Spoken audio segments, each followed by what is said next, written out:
What's going on, everybody? My name is Kevin, and welcome back to American Tackle Live Question and Answer. I am joined today by our special guest, Alex Funke. How are you, Funke? I'm doing good. How are you? If you guys don't know, Funke is one of our sales reps. He also is a rod designer, and one of the cool things about this show is we bring in people inside the company, outside the company that have a specialty or have a really in-depth understanding. So this episode, we're going to talk about blanks. Blanks. Funke likes blanks a lot. Blanks. He give him a little bit of a background on kind of what you do and kind of either here or what you do outside of here as well. I'm a huge fisherman, first off. Yeah. Mainly bass. I've been fishing competitively since about 15. I don't want to reveal my age because I'm a lot older than I look. But inshore, offshore, panfish, it doesn't matter. Fishing to me is fishing. But let's be honest, bass is your first love. Bass is the deal. It's actually kind of funny because he only catches fish about this big. Yeah, only that just big. the small ones. But Just the actually, little ones. Funke is a pretty accomplished tournament bass fisherman. So we're going to talk a little bit about tournament bass fishing, not tournament walleye fishing. Nope, stay away from the lid. Leave that away. Yep. But we're going to get into kind of tournament fishing, and specifically for rod builders, right? This show, we have a lot of rod builders. We're a rod building company. But one of the things that we want to talk about is, say for the guys that are building at home. Yep. Right? If they're not a business, maybe they're just a rod builder, they build everything. What is something that can benefit a rod builder from maybe going to fishing in a tournament? Because, I mean, how many rods do you have on your boat at any given time when you walk into a tournament? I would say anywhere from 9 to 17, maybe, depending. And then the thing about that 9 between 17 is they're all different. They're laid out differently. They're different blanks. They're for different baits. They're for different presentations. 100%. And this is the interesting thing. Because I'm more of a recreational fisher, I might walk out with 2 rods. Funke goes out there and fishes 15 rods over the span of a couple hours because you're looking at bait presentation. You're looking at specifics, and it changes from hour to hour, whether it's in the morning or in the afternoon. 100%. So as a rod designer and a rod builder, what do you look for when you're building, say, a set of rods for your boat? I typically like to start off and, for myself, what do I use the most and how many of those do I need? And that sounds funny to say, but I have one specific blank model, MB7310-20, that I probably have 5 or 6 of. For a tournament day, I may only have 2 or 3, but there are always multiples of that specific blank model in my boat at all times. I think that was the first blank you told me to build on. 100%. And it was actually interesting because when I first started here, I didn't really know much about rod building. So Funke and Don and Austin and all the great guys that are here are kind of been helping me along on this rod building journey. And anytime it comes to bass fishing, everybody just goes, go talk to Funke. Yep. And so it was building on that. So, but let's talk a little bit more. If, say you're in Florida, you fish Florida predominantly. Yep. We have kind of a unique fishery because we have a lot of mats, we have a lot of grass. Yep. Shallow, deep, it kind of spans all over. Yeah. Right? So as a rod builder, are you looking at what is more important for you? Is it the presentation of the bait, or is it something that's involved in like the blank, or are you specifically picking a certain guide? Like what information do you use to build your own rod? So obviously when I first started building, I've now progressed on my quality of my builds. I've been at American Tackle for 7 years in April. Yep. I've been with the company doing some pro staff stuff for 2 years on top of that, so I've been here a long time.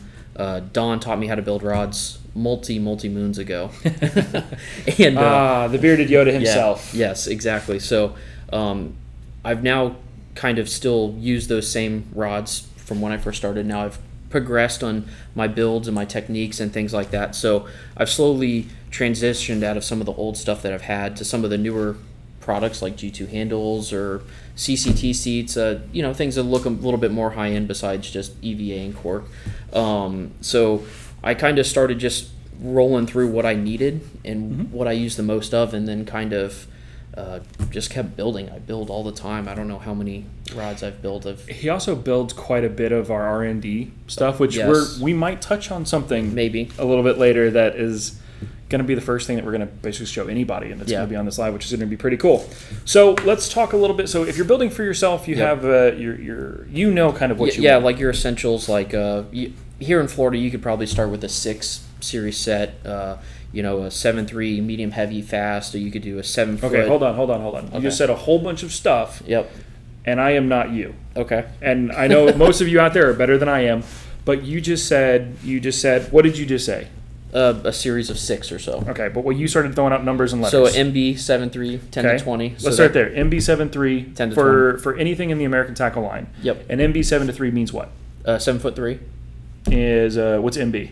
Mag bass. Okay, so mag bass is the taper. Yep. And that is a specific taper. And if you guys don't understand what a taper is, it is the thickness of the way the blank tapers down. Okay. So mag bass is, I believe it was by Gary Loomis who coined the term mag bass taper, which typically has a fatter butt, smaller tip, and then has a faster action is typically what a mag bass is. Now you said action. Yes. What's an action? So again, layman, I remember when I first started, I feel bad for Funky because I walked into this and I had 1.5 billion questions, and he's probably having flashbacks when I first started to ask these questions, but everybody talks about slow versus fast. Yep. What is a slow action versus a fast action? A slow action is going to bend further towards the reel seat, and then a fast action is going to have a little bit more backbone, which would mean it has less action between mid-range of the blank, you could say, versus the top end. And then power. Power. Let's talk a little bit power. So that's all discretionary. So, and this is something that you guys have to understand is every manufacturer is going to treat these terms differently. A 7.3 means 7'3".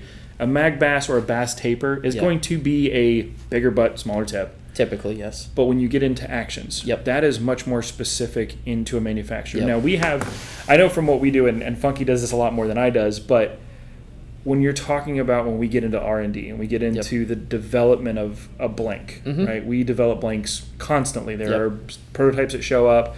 We get information from everywhere of third-party testing to show us a lot of stuff, but we're constantly developing this. So when we have a fast action, there's a dedicated area of where we say if it ends here, that's a fast. Yes.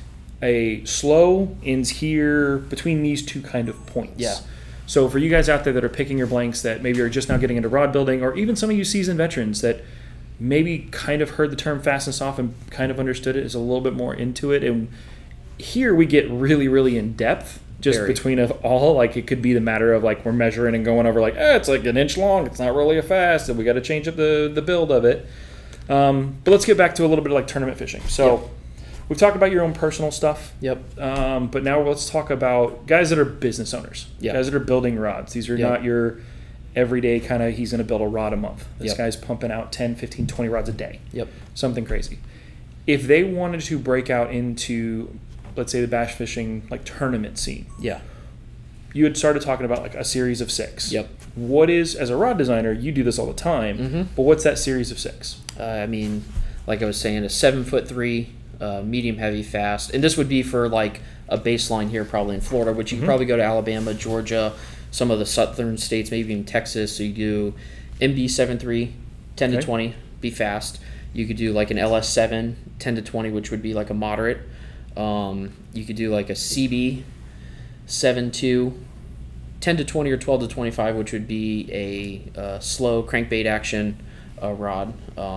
Medium or LS medium would heavy. Be what? Light saltwater. Okay, and what would you use that for? That seems like a little bit heavier duty rod. You could use it for big top waters. You could use it for some Cincos. Funky's favorite, probably a glide bait. No, too small for a glide bait. Oh, see, Funky's the whole glide bait guy, and I still don't understand anything when it comes to glide baits, but he brings in these giant baits, which is pretty cool.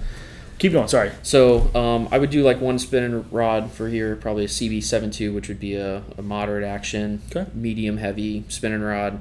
And then the other one you could probably just throw into whatever your localized scene would need or localized area. So if you're in Florida, maybe it's something more of a flipping rod, a frogging rod. I mean, but if you're in the Midwest, maybe it's something a little bit more deep water kind of stuff. Yeah, it could be maybe a longer cranking rod, or even if you got into the highland reservoirs, you could do a drop shot rod. So shaky head. It just kind of depends on probably your localized area. But. And now you guys understand why I go to Funky with everything bass related. Moving on, let's go into blank selection. Okay. So I told Funky that I wanted to kind of focus on flipping sticks because this is something that's actually really big in Florida. Yep. So we do a lot of flipping or punching. What's the difference between flipping and punching? So punching is you're physically forcing a bait through matted vegetation, which would be like lily pads. No, matted vegetation where hydrilla. hydrilla has been blown over and over Yep. from the waves, and it'll become thick, 2 to 3 inches. Sometimes there's trash on it. We call trash mats. I've heard you use that term quite often. Yes, trash mats. But typically, a lot of times, it is physically punching. You take your weight and you fling it up, and So if something like that, yeah, are you going to build a flipping stick and a punching stick the same? no. 2 different actions, This 2 is why different I powers. love Funky. This is why Funky's the man. Okay, so how would you, if you're going to pick a blank, Okay. right? And we'll specifically stick with maybe like a flipping stick, Okay. right? A flipping stick or punching stick? Oh, see, this is what happens every time. And I will say this actually helps me out a ton because they do keep giving me information. It's just a matter of me retaining it. Let's say it's a punching stick. Okay. Right. It's your go-to because I know Okay. Funky can punch and flip the entire day, and that's all he does, and he's very good at it. So let's say a punching stick. Yep. We're out at a lot of mats. Probably using Toho, Toho, a little bit of Harris, Okeechobee. his stomping grounds. Yep. What are you looking for in a blank like that? So Without getting into a specific model yet. So typically, most punching sticks are a faster action rod. Why? I don't know why.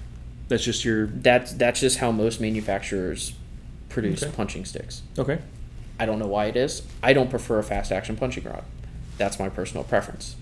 And this is something that I find really interesting about custom rod building is it's a personal preference. It is a personal preference. And kind of what the guys do, if you're a business, you have to ask your angler, like, what's your preference for a punching stick or a flipping stick? 100%. And if you're building for yourself, you're already going to know those kind of setups. Yep. Me, I have no idea. Exactly. And then I just ask him, what do I build? And he's like, all right, here's what you're going to build and here's why. Yep. Okay, so fast action. Typically. What about a length? It's usually anywhere from 7.6 to 7.11. Why that long? Because typically you're flipping further from the boat, upwards of 20 to 30 feet sometimes, maybe. Okay. And does line rating matter? You're going to want to go, well, it depends. And this is Okay. the problem with punching, flipping, pitching. I can go on down This the is line. he actually said this straight up to me before we started filming the show. He goes, "You understand that I could spend 3.5 hours talking about one thing?" And I'm like, "No, we're gonna do this in 30 minutes." Yeah. So okay, So you have punching in California, which is typically only hyacinths and not very thick stuff. Which, Okay. if you're familiar with a hyacinth, it's a floating vegetation that will ball up in lily pads, cattails, Okay. and typically you don't need a lot of weight to go through it. So you're going to have a lighter power punching stick, excuse me. But see, if you're flipping thick hydrilla, super heavy matted vegetation, you're going to want to go with the even heavier line rated. and you're talking that specifically because you're using a bigger weight to Exactly. get through everything. Yes. Hence the punching. Yes. Okay. But the power of the rod is what is important as well. Okay. So that's fairly understandable. And guys, please ask your questions. Yes. I've got chat right up here, and we have a ton of comments, ton of questions, a lot of highs, a lot of talking about they keep an MB 7.2 10 to 20s on the kayak at all time. A lot of good questions, but keep asking your questions, guys. We're going to get to those at the end of the show. So if you have a specific question and make Funky have to answer them, please ask them in the chat. But so okay, you have your go-to Yep. blank, and I propositioned Funky, and I said, hey, give me a couple of different blanks. Maybe something that's not specifically to your style. Yep. Maybe it's a little bit more of Georgia. Maybe it's a little bit northeast. Maybe it's a little bit all over the place. So we've got a couple of them. So pull out your favorite. What is your go-to? My go-to is the LS8 20 to 40.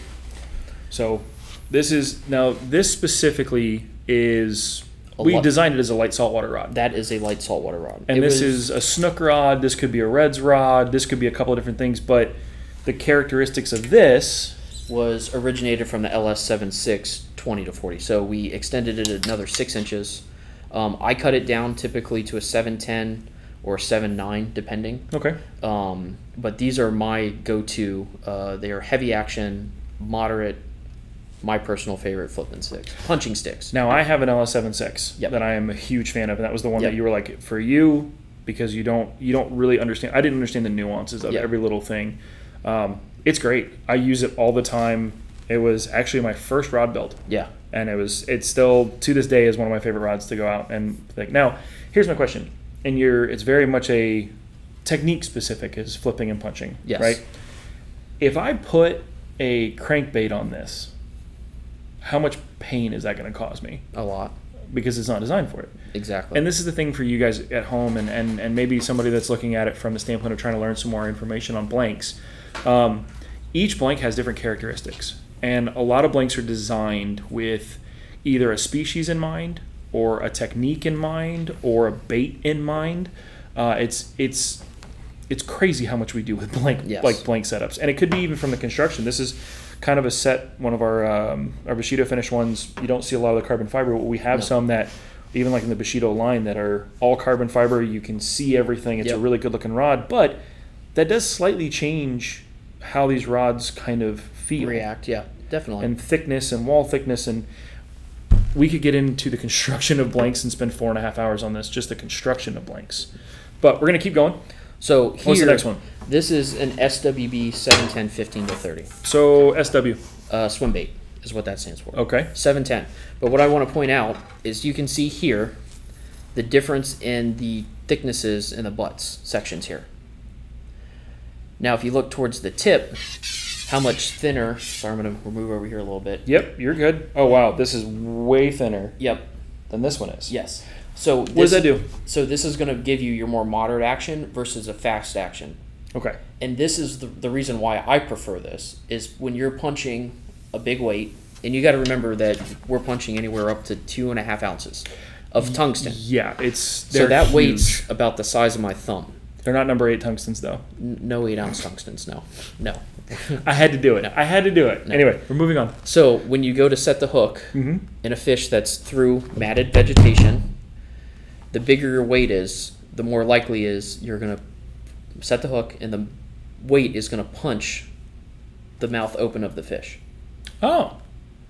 So with a softer action rod, you're less likely, I feel, to pull the hook when you go to set the hook on a fish. So again, this is something that you guys should be thinking as rod builders, and anglers might know this, right? An angler is going to look at it and go, I'm going to use this weight because it's going to help me do this other thing. Yeah. But from a rod building standpoint, you're saying so a fast action versus a moderate action. You have no moderate give. action is going to be a little bit slower, a little more forgiving. It's going to slow down that hook set a little bit, just enough to make sure you get more hook sets. Exactly. See, this is the stuff, guys, especially for rod builders.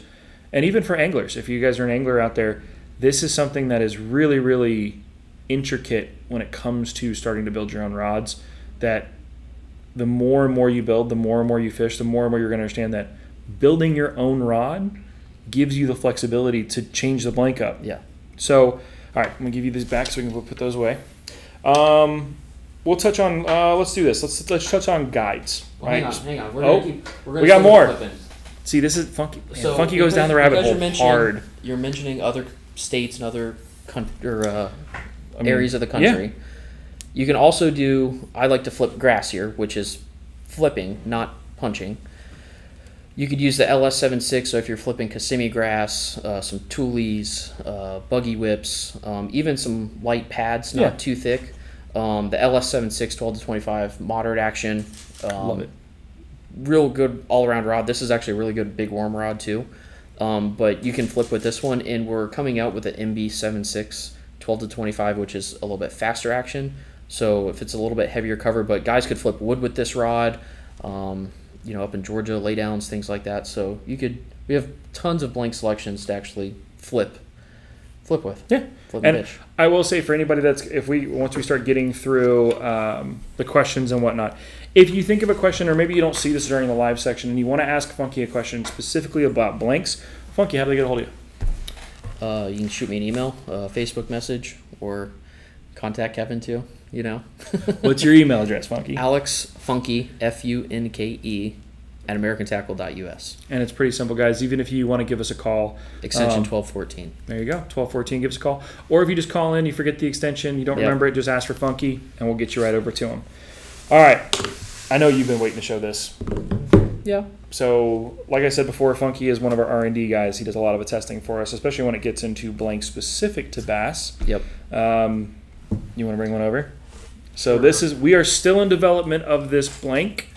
We're finishing up a couple of different things when it comes from it. I can't show you everything, but this series of rods is developed for moving baits.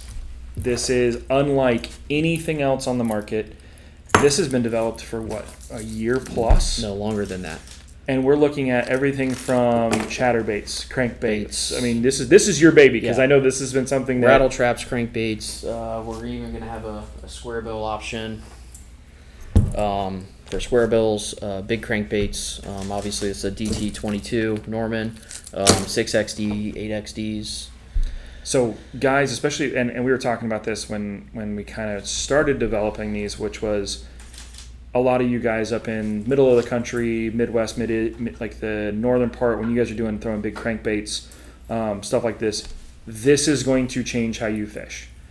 Not so much that it's a completely different style of fishing, but the way the blank interacts with the bait on getting a lot better presentation of your bait. It almost overemphasizes some certain things, like with chatterbaits. Watching the tip just lose its mind with a chatterbait. It's you can feel it. It's sensitive. It's designed specifically to run a moving bait. So I know you're super excited about this. Very excited. We have something that's coming up, and we'll talk more about it after it's over. But we have a really cool thing that we're going to be going to do to showcase this a little bit more. But I think you're pretty happy with this. Oh, I've been working on it for over 2 years. So, know, if Funky's taking 2 years to do something, we're going to do it right. So I'd show you more, but I can't. No, not yet. But for you guys that are moving bait guys, who like your crankbaits, who like your chatterbaits, I know rattle traps. I know one of our guys, Jim Crowley, big chatterbait guy. He came down here and fished with us, was doing chatterbaits and doing a lot of that stuff, was over the moon about all that stuff. So you guys up north will love this. But I'm going to give this back before I show anything else. But it's... Should be here in the spring, hopefully. We're thinking spring? So cute. So if you guys don't have an account with us, by the way, this is something else for you guys. Funky does a lot of sales stuff, and you do need a business license to do stuff with us. If you have any questions about how to set up a business license or anything that you need to, give us a call. Talk to Funky, Austin, Don, Mo, all you guys. They'll be able to help you out and set you up to get going on that. So let's talk about... We'll touch on this. We'll do a little bit of guide layout. Okay. Because the flipping stick, I mean, granted, the blank is super important. Yes. But we're also talking about, with a reel seat, with grips. Are you going to go split grip? Are you going to go full grip? I prefer split grip on everything. Okay. What guides you thinking? Well, actually, here in Florida, we throw A-rigs in the winter, too. So I actually run microwaves on mine because my flipping stick will double as an A-rig rod when I go to the Harris chain or some other lake that you can throw A-rigs in. Yeah. So I actually do microwaves all the way out. But, I mean, you could run a double foot 7 to a size 6 to 5 runners. And you're talking about like Tie Forge, Tie Forge casting? Tie Forge, yeah. And for you guys back home, Tie Forge is a much more traditional looking guide. So if you're looking for something that's maybe not a microwave, which I know there are people out there, and we talk about the microwave because it's something that we're actually extremely proud of. It's the most award-winning component in the world. Yes. So we're very proud of that fact. But at the same time, we also know you guys have different preferences. Maybe you don't like the look. Maybe they don't believe in them. Maybe you don't. Hey, I will say, if you don't, drive down to Florida. I will let you cast it, and I will change your mind. Yes. Because it changed my mind. Yes. But a Tie Forge is a great traditional looking guide, but it has... I mean, you can get Tie Forge in... Titanium, stainless steel, nanolite, duralite, pentalite, black titanium. The black is so nice. Black titanium is very nice. I'm a big fan.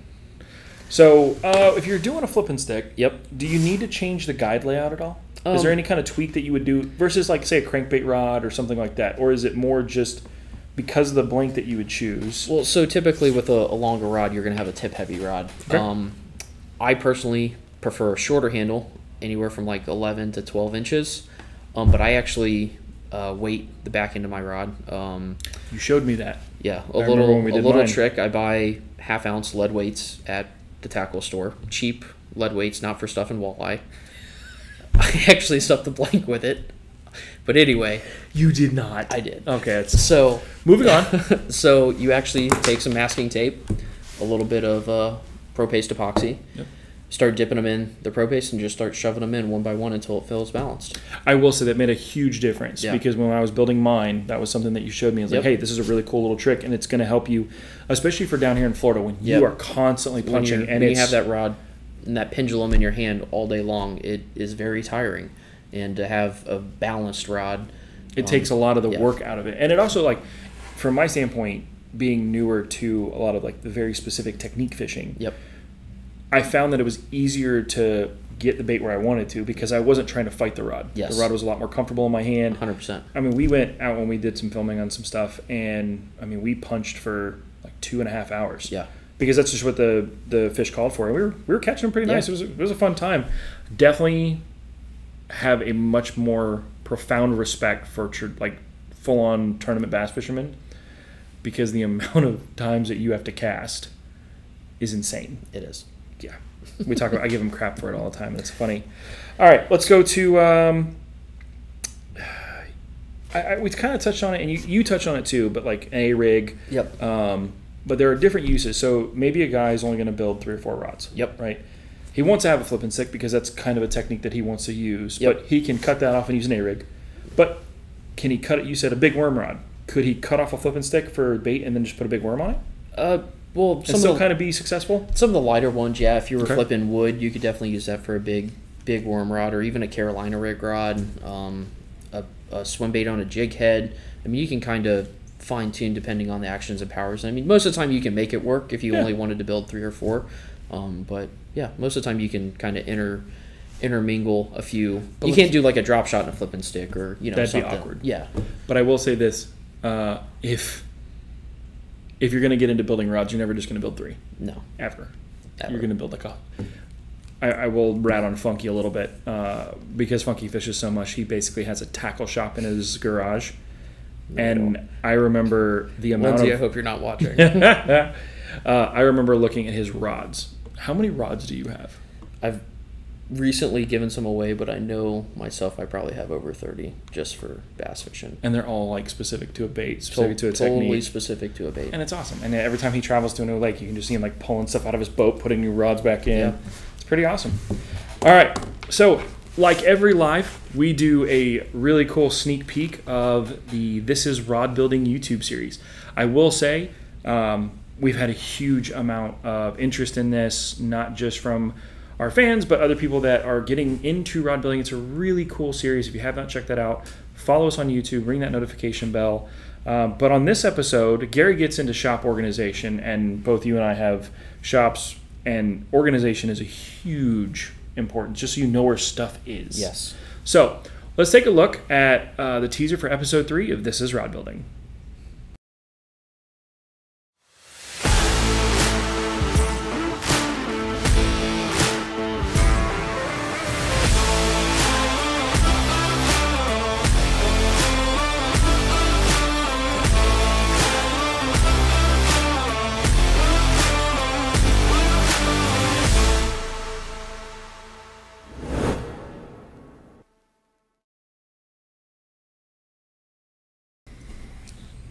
So there is the teaser for This Is Rod Building episode 3. I'm super excited about it. I thought it was funny when we were watching the first one when we were talking about saltwater grips. Yeah.